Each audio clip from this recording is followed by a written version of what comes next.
हरिओम।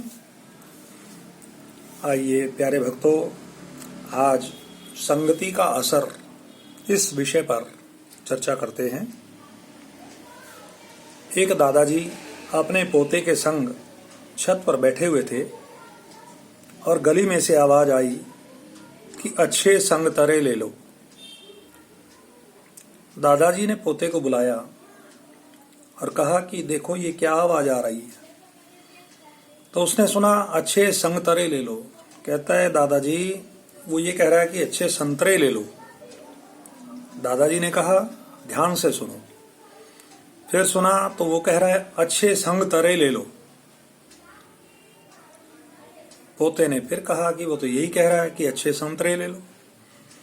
तो दादाजी ने कहा कि वो ये कह रहा है कि अच्छे संग तरे, जो अच्छे का संग करेगा वो तर जाएगा, वो ऐसा कह रहा है।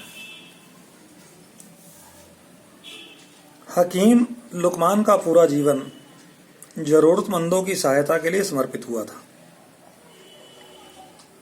जब उनका अंतिम समय नजदीक आया तो उन्होंने अपने बेटे को पास बुलाया। बेटा पास आ गया तो उन्होंने उससे कहा, देखो बेटा, मैंने अपना सारा जीवन दुनिया को शिक्षा देने में गुजार दिया।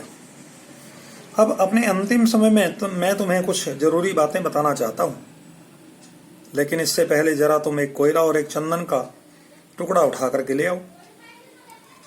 बेटे को पहले यह बड़ा अटपटा सा लगा, लेकिन उसने सोचा कि अब पिता का हुक्म है तो यह सब तो लाना ही होगा। उसने रसोई घर से कोयले का एक टुकड़ा उठाया और संयोग से घर में चंदन की एक छोटी लकड़ी भी मिल गई। वह दोनों को लेकर के पिता के पास पहुंच गया। उसे आया देख करके लुकमान बोले, बेटा अब इन दोनों चीजों को नीचे फेंक दो। बेटे ने दोनों चीजें नीचे फेंक दी और हाथ धोने जाने लगा। तो लुकमान बोले, जरा ठहरो, मुझे अपने हाथ तो दिखाओ। बेटे ने हाथ दिखाए तो वह उसका कोयले वाला हाथ पकड़ करके बोले, देखा तुमने, कोयला पकड़ते ही हाथ काला हो गया, लेकिन उसे फेंक देने के बाद भी तुम्हारे हाथ में कालिक लगी रह गई।